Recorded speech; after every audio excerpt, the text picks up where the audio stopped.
มันหัวแต่เข้าบนนี้นี่ซื่อพี่น้องเลยช่วยยังปรับปรุงให้เราก่อนแต่ละจริงเรากำลังอันนี้ละยิ้มเลยมือลูกสิไปเอาอันของอันนั้นห้าไม่เท่ามีคนเด้อฝนนี่ตกหมดเขาลูกแป้งกันเด้อลูกแป้งเอาห้าไม่เท่ามีลงมาแป้งกันเด้อเกาะหมดเลยย่ายังบ่อยู่ถึงฮะบ่ไปพุ่นมันมาบ่ไปใครละบอกพอเฟื่องเด้อแล้วก็มาบอกเขานำเด้อซื้อยาให้กินมันนอนเมื่อคืนเขาไปนอนเมื่อคืนมันนอนมึนเมื่อเช้านี่เข้าเขาไปกินมืดจนแรงเลย เมื่อคืนประมาณ3 โมงแล้ว2 คนนี่นอนคืนพากันพุ่นปากละบุญคำนะสบายดีธรรมสมเนาะถือว่าคลิปนี้พี่น้องก็เป็นคลิปที่บ่าวบุญนำได้ออกมาเบิ่งเหือนเนาะแล้วก็จะได้เกี่ยมไปซื้อกาแฟเนาะซื้อมีหยังเกลือเป็นนัวอย่างต่างให้ทางแม่เฒ่ามีพี่น้องเนาะพอเพิ่นฝากเงินมาให้บ่าวบุญนำจำนวน100,000กีบพี่น้องเนาะ100,000กีบเนี่ยก็ถึงอยู่ประมาณ100กว่าบาทพี่น้องเนาะ100กว่าบาทบ่าวบุญนำก็จะได้ไปซื้อแล้วก็จะได้เดินทางไปพบแม่เฒ่ามีพุ่นแหละพี่น้องเนาะเพราะว่าดนละที่ว่าบ่ได้ไปยืมยามทำข้าวเพิ่นแล้วก็ฝนตกแดดพี่น้องเนาะมื้อนี้ตกบ่ตกก็สิได้เดินทางหั่นแหละพี่น้องเอ้ยเพราะว่ามันใกล้หลายอาทิตย์แล้วเนาะอันนี้คือเป็นจุดหนึ่งที่บ่าวบุญนำอยากให้ทุกคนได้เห็นอันนี้เป็นซองโลโก้เนาะโลโก้BN ชาวลาวเนาะแล้วเราก็จะได้ติดโล YouTube อยู่นี่พี่น้องโซนนี้เนาะเดี๋ยวก็บัตรตกแต่งแล้วบ่าวบุญนำจะได้รีวิวให้ทุกท่านได้เบิ่งเพราะว่าคือดังที่บ่าวบุญนำให้FC ได้เบิ่งพังๆไปแล้วเนาะก็ถือว่ามีอย่างต่างนะตอนนี้ก็ถือว่าสำเร็จหมดแล้วติดกองทางนอกทางในติดกองหมดพี่น้องเนาะพอบ่าวบุญนำบ่ได้อยู่เนาะอยู่มีแต่ว่ามาตอนแรงบ่ตอนเช้าอย่างต่างมาเกลือป่าเนาะแล้วก็มาอนามัยอย่างต่างทางนอกทางในถือว่าอ้อมเฮือนเฮาก็สิได้ถือว่าบ่แม่นสิได้แล้วก็ติดหมดแล้วพี่น้องติดกล้องวงจรหมดละอ้อมละเพราะว่าทุกอย่างเฮาก็เริ่มเอาคนเครื่องเข้ามาไว้แล้วเพื่อให้มันได้ขึ้นปีต่อไปพี่น้องเอ้ยปีนี้ก็ถือว่าสำเร็จแล้วการเฮ็ดห้อยเฮือนก็หมดหลายพอสมควรพี่น้องเนาะจังซั่นแหละก็ขอบอกขอบใจพ่อๆแม่ๆ FC ทุกท่านเนาะที่ช่วยสนับสนุนโดยการช่วยเหลือบ่ว่าจะเป็นการเบิ่งโฆษณาเป็นการติดตามให้กำลังใจนี่แล้วก็การช่วยเหลือเป็นวัตถุปัจจัยหลายๆทานเนาะถือว่า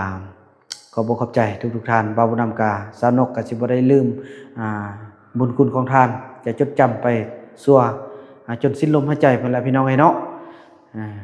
สั่นแหละพี่น้องเอ้ยสู้ไปด้วยกัน 3-4 ปีกว่าที่ผ่านมาจะเข้าปีที่4แล้วเนาะพี่น้องเนาะที่พวกเราเคียงข้างสู้ไปด้วยกันแล้วก็สู้ไปนำกันเติมอีกพี่น้องเนาะเพราะว่าภารกิจของเผ่าตองเรือเฮาก็ยังบ่สำเร็จฉะนั้นแหละพี่น้องเอ้ยได้ช่วยแล้วก็ช่วยจนสำเร็จพี่น้องเนาะไปภาพบรรยากาศนั้นจะเป็นบันไดพวกเราเดินทางรับชมภาพบรรยากาศนั้นนำกันพี่น้องพอจะได้ไปซื้อ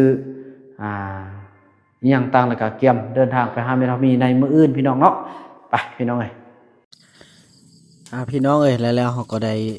เดินทางมาฮอดบ้านแล้วเนาะนี่ก็จะมีบ่สิได้เอานี่ไปส่งแม่เฒ่าแพทย์ก่อนเนาะเพิ่นฝากมาซื้อเข็มพี่น้องเอ้ยมีเข็มหยิบเครื่องเพิ่นมีอยู่1 2 3 4 5 6 7 8 9 10ดวงเนาะแต่จริงก็ถึกอยู่ดวงละ 3,000 ถึกอยู่ 30,000แม่เฒ่าแพทย์เพิ่นก็ซื้อเอาเงินให้ 10,000 กีบพี่น้องเอ้ยเนาะอันนี้ก็จะเป็นเครื่องแม่เฒ่ามีส่วนเกลือหันเบิ่งน้องนกเอาเกลือมาให้เดี๋ยวเอาจากซ่องจากทุกนึงก็ได้แล้วเนาะมันขึ้นเท่านึงแล้วพอมันอันนั้นเฮามันบ่เปลืองตีบ่เท่งเดียวอันบ่ลงไปให้แม่เฒ่าแพทย์มีละตีมีข้าวขายเฟืองสิเบิ่งดอก มีนี่เขาไม่ทำมีนี่กาแฟนี้อยู่คนเดียวเงาก็กินกาแฟเอากาแฟเบอร์ดี้อันนี้เอาไปซ่องทงเนาะลาซาสู้รถ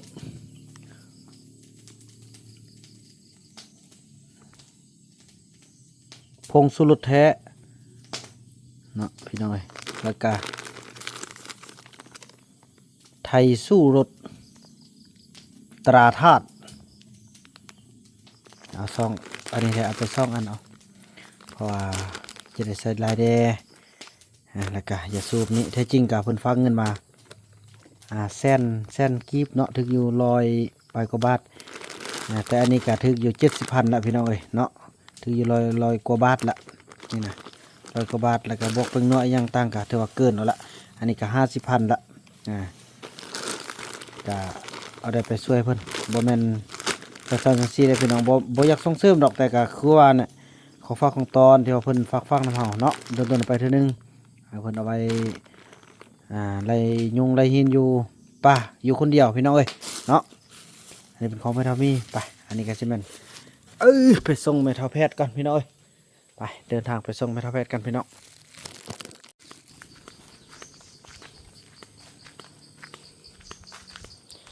ภาพบรรยากาศยามแรง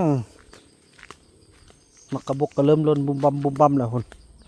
ปากกาลามักกะบก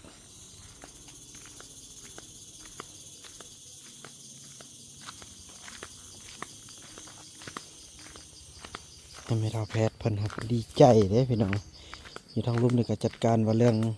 ให้เฟืองและซอกของอยู่ของกินเงินหมดแล้วก็ออกตลาดเอารถจักรเที่ยวเอา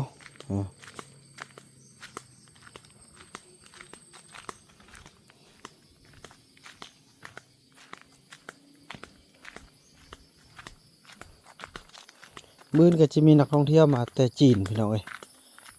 มาแต่จีนเพิ่นสิมาเยี่ยมยามพอต้องเรื่องเฮาจะได้มอบไอเฟืองเบิ่งโอ้ยสาลีอาบน้ำเอ้ยล้างย่างเอ้ยล้างย่างเอ้ย ดีใจนางลีมีแต่นางลีเท่านั้นที่ซื่อสัตย์กับบ่าวหมู่น้ำพี่น้องเอ้ยเนาะอยู่ด้วยกันจนตั้งแต่มื้อแรกที่พบกันโอ้เห็นผู้เจ้าเฮ็ดหยังวะ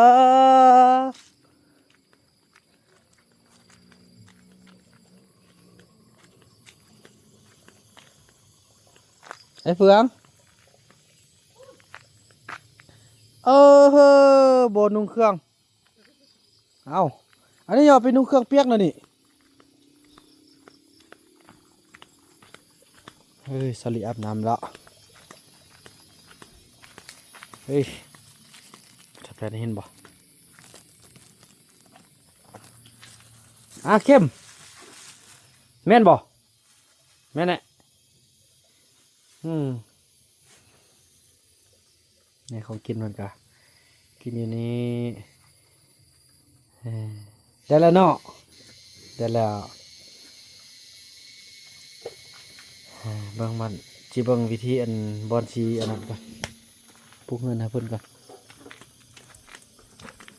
เอาแบบใดวะ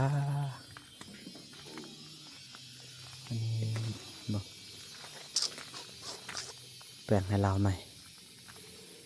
พออยู่นี่มันใกล้กับใกล้กับน้ำเนาะ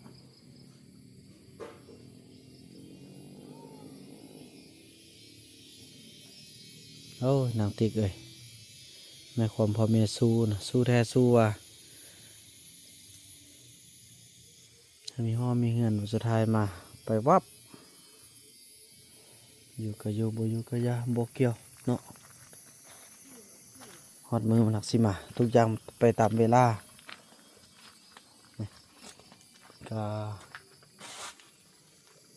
แท้จริงมันฝนนี่มันหัวแต่เข้าบนนี้นี่ซื่อพี่น้องเลยช่วยยามปรับปรุงให้เราก่อนแต่ละจริงเราก็นั่งอันนี้ละยิ้มเลยมืออื่นลูกสิไปเอาของอันนั้นห้าไม่เท่ามีคนเด้อฝนนี่ตกหมด เฮาลูกแป้งหาเด้อลูกแป้งเอาให้แม่เท่ามีลงมาแป้งหาเด้อเกาะหมดเลยเอาเออย่ายังบ่อยู่ถึงฮะบ่ไปบ่ไปพุ่นมันมาบ่ไปนี่มีแต่ว่าไปแป้ง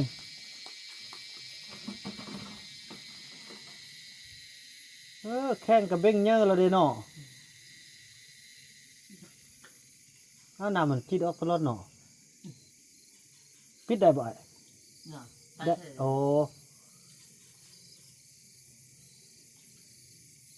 มื้ออื่นก็สิไปอันแต่เช้าเราอยู่พี่เราเบิ่งกันเด้อคันเข้ามาฮอดก่อนแล้วตอนรับแขกไปเด้อนี่คือค่อยว่าหั่นแหละ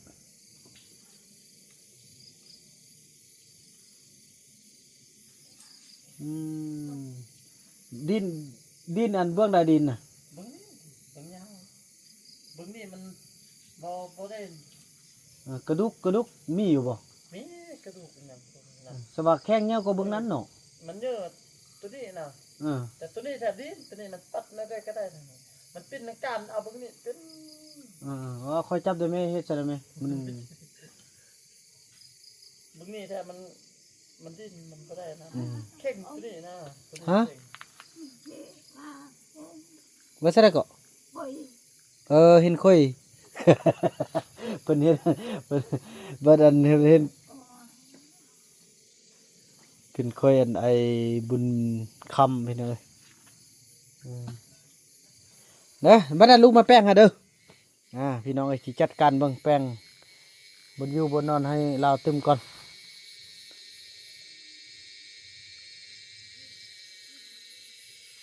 เว้ยไปย่างว่าน้องจอมลูกอาบน้ำแล้วลูกไปยังมาลูกไปเที่ยวอยู่ไสลูกไปเที่ยวอยู่ป่าพุ่นนะบ่บุญญาณเนอะอ๋อขี่ไปขี่มานะลูกเอ้ยน้องจอมมาจิบอกเขาเจ้ากันลูกจอมมื้ออื่นสิมีอันผู้บ่าวจีนมาย่ำเด้อลูกอยู่นำพ่อเฟืองแมรี่ท่าเด้อผู้บ่าวจีนสิมาก่อมื้ออื่นเขาสิมาย่ำนี่เด้อแล้วอีพ่อสิเอาอันเกลือเอาเข้าไปให้แม่ทอมี่เด้อ นี่โอ้นางแพนด้าอันนี้นะนึนางแพนด้จริงเด้อเจ้าเนอะเฮ้ยมันก็ได้อาบน้ำเลยนี่ ก็อาบน้ น่าฮักอยู่เด้เจ้านี่อย่าไปป้าเด้อเจ้าเด้ออย่าส่วนไปป้าเด้อลูกเด้ออุ้ยแม่งยังนี่ ำดิลดัน ดิลเดลโอ้ยดิลเดลมักยอกขนาดนี้ดิลเดล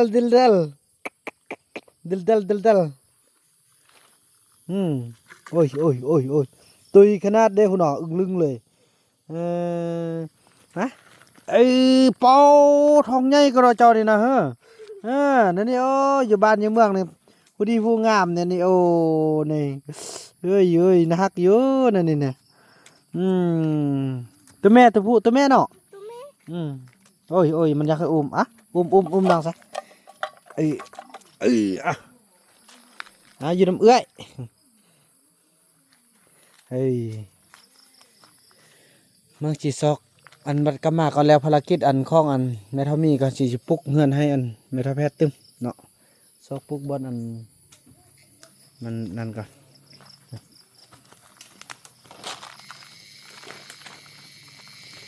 ไอ้เฟื่องอันห่อข้าวสารไว้ให้น้องได้น้องสิไปให้แม่เท่ามีเอาจาก3 โลก็ได้แล้วติเอาให้เราอีนุ่นก็ไปให้แล้วบันห้าแต่ว่าเข้าไปแล้วเขาสิแวะให้เราบ่เท่านั้นแหละแวะนี่ ไม่ต้องบอกว่าแท้มันไปไกล มันไปไกลนี่พอมันไทยนะมักไปไกลนั่นบ่ คนไทย อีวัดแหว วัดสิ อีวัด ใส่จาก3 โลหั่นแหละไปเบิ่งกันนั่นก่อนแล้วลูกโยงหัน บ่ต้องไปนี่พ่อมื้ออื่นน่ะอีพ่อสิไปผู้เดียวเด้อแล้วอีพ่อก็ไปกลับตอนแลงแล้วบัดนี้มื้ออื่นสิมีอันนักท่องเที่ยวคนจีนมันสิมาเล่นน้ำเด้อมันสิมาเล่นน้ำมื้ออื่นเรือเพิ่นมีขนมมีหยังมาให้ก็เออเออลูกจอมนอนใส่นี่แหละนอนอยู่เฮือนนี่เด้ออายงเด้อนอนนํกันนี่ดีนั่นนี่แหละอยู่คนละหลังแสดงว่างเดี๋ยวนี้มีอยู่เฮือนนางติ๊กวางแล้วก็หันโอ้วางพี่น้องเอ้ยอ้าวนางแพนด้านี่มันคือว่ายอกกันดีแท้อะไรญาติพี่น้องทุกคนมาขนาดเลย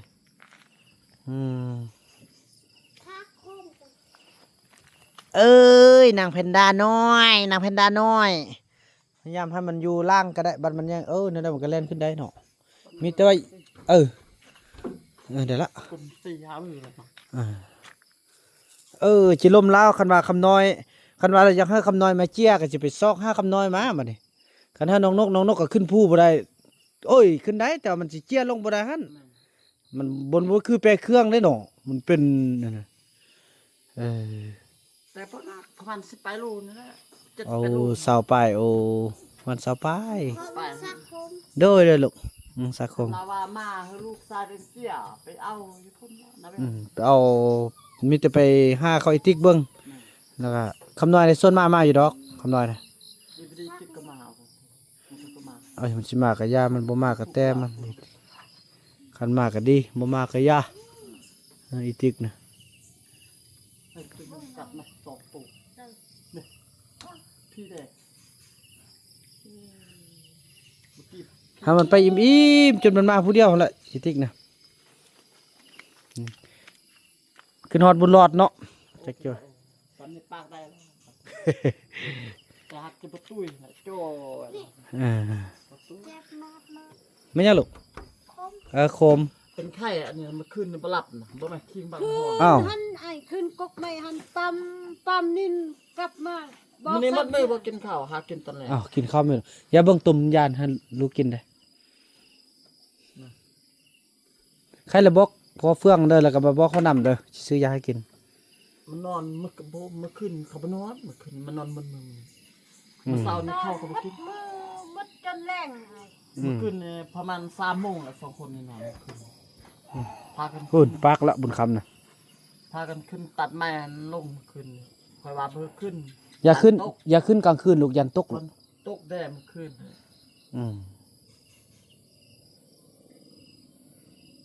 ขึ้นมาเว้นในว่าท่ามว่าขึ้นแม่เอาแม่ง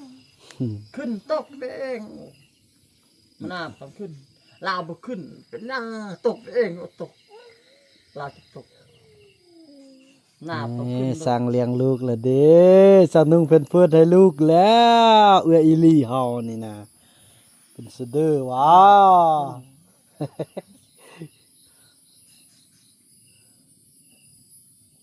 มืดเนี่ยบ่เห็นขึ้นเมื่อคืนมีแมงบ่งตกเซอแม่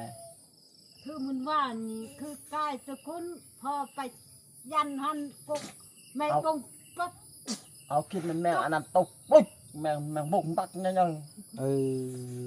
กกปึ้รนะมือกกไม่เอาปูนนี่แหละป้าเขาไปดีเบิ่งมีแต่ว่ารอท่าเบิ่งแม่นเฮามีหั่นแหละคันหาอีคำน้อยมาเจี้ยน่ะก็สิได้เอาคำน้อยมาคันลาว่าจะมาบ่ได้ทำบ่จบคำน้อยก็2 คนสายน้องเฮาใส่อันนั้นแบกมาก็ได้เราบ่ให้จับนะบ่จับเราบ่ให้ผู้ชายจับเดี๋ยวนี้บ่ให้แต่ผู้หญิงหรือไผผู้หญิงลี่ไปเจี้ยบ่ลี่แกบ่ลอมนะ2 คนนี่เจียจอมกับเจ้าเจียบ่แพ้ติแพ้ไอ้นี่ก็บ่แพ้หรอกบ่แพ้มันเบิ่งมีแต่คำน้อยแหละเพิ่งแต่คำน้อยคันว่าคำน้อยบ่อันนั้นแหละคันเราเด้อเราก็อยากมาคันว่า2 คนเอาเจียห่อเอาพระอู้พระอู้บ่แบกเอามันนอนนะใส่แล้วนี่นะเจียพระเจียก็ว่าน่ะเฮานอนเฮานอนแบกเลยแม่นเฮานอนซั่นแล้วเฮาก็มัดห้ามมาเลยตัวโยงมาเลยนะ ผู้หนึงแบกทางหน้าแบกทางหลังมันอยู่ทางข้างกันน่ะตะลุง แม่นแหละเฮ็ดอันนั้นเอาเบิ่งนี่นะ เห็นแล้วนี่ได้ก็จะเกลียดเอ้าก็ไปอยากเกลียด เป็นสนึงนี่น้อง เสียบหนึ่งเป็นอันนี้นั่นตกล่มละแม่ไม่เสียบอีกแต่พูดโยนเนาะเฮาใส่อู่เดี๋ยวมาเป็นย่างก็ใส่อู่ อ่า แล้วมันนี่มัดดีๆแต่คันรุดไปลุ่มพุ่นพุ่นนี่ก็จับทางพี่ไง อ่า คันว่าเจี้ยนั่นบ่ได้ แม่นแหละ นำก็มาอาบอีกจากเถื่อไปจอมกับไปยงเจี้ย บอกนั่นละ หนักจำเป็น ป้าเบิ่งเฮาซื้อเบ็ดเริ่มไปตึกป้ากินเลยบ่ฮึ ย้อนนะ เออ ปลายังน้อยปลา บ่เด้อนี่ น้อย ซอก5ครั้งอื่นกินเอาเนาะอดทนเอา ตอน11ตอน2มันเนอก่อนน้อยนั่นเฮาได้เป็น7เป็นตัวมันจะพอคาบ คือสมมุติว่ามันเยอะนี่ตัวหนึงเขาก็ได้พอคาบสิเนาะเอาซะ น้อยซ้ำนี่ต้องเอาเท่านั้นป้ามัน ปี เนอ หน้าปะไว้หั่นปีหน้าปลาซ้ำพี่ยังไปเอา โอ้เนื้อ อัน ละ นี้ อิ่ม ป ละ ลาซ้ำนี่กับซ้ำนี่บ่เอาเหือ ตัวน้อยมันเบอร์อีวาดว่ามันเป็นกระดูก กระดูกโอ้ เคย กระดูกแท้น้อย อืม มีกลางลายแท้น้อยทำเยอะครับ อันนั้นน่ะก็พากันคุมเบิ่งอันสถานการณ์อยู่นี่ท่า โอ้ ช่วงนั้นยักบ่ยักเขาก็มาฮอดก่อนแล้วเขาออกไปเวียงมาแต่เช้าดิคือน้องนี่ไปกันสิฟ้าก็บ่นั่นแหละมันน้องก็บอกจุดแล้วก็มีเบอร์โทรบอกเป็นจุดแล้วแหละเขาสิมาดอกเออ เข้ากูเลยกระวัดไปฮอด อืม เขายังอยู่เวียงกันตี เดี๋ยวนี้อยู่เวียง อยู่เวียงเนี่ยประมาณ3 โมงเท่าไหร่จะฮอด2 โมง3 โมง บอกเขาลุกตื่นเช้ามา อ๋อ เช้ามาก็มาเช้าคือเอาไปเวียงแล้วไปแต่เช้ากะฮอดพี่กะ1 โมง 2 โมงประมาณ2 โมง มื้อเดือนน้องก็สิออกมาฮอดนั้นนั่นน่ะเด้อเบิ่งลองเก็บเครื่องก่อนพี่น้องเอ้ยถือว่าคลิปนี้บ่าววันนั้นจะขออนุญาตจบคลิปกันเพียงส่านี้ก่อน ไปนอนนี่ บ่ไปกลับ กลับเอา ไปกลับเอา นอน ไปนอนมันมียุงมียุงไล่ มันนอนกับบ่มี อุ้ยปากแล้วปากแล้ว นั่นพี่น้องคลิปนี้บ่าวนำขออนุญาตจบคลิปกันเสร็จไปก่อนแล้วก็ว่ากันใหม่ในคลิปต่อไปเนาะคลิปนี้บ่าวนำก็คำว่าสำบายดี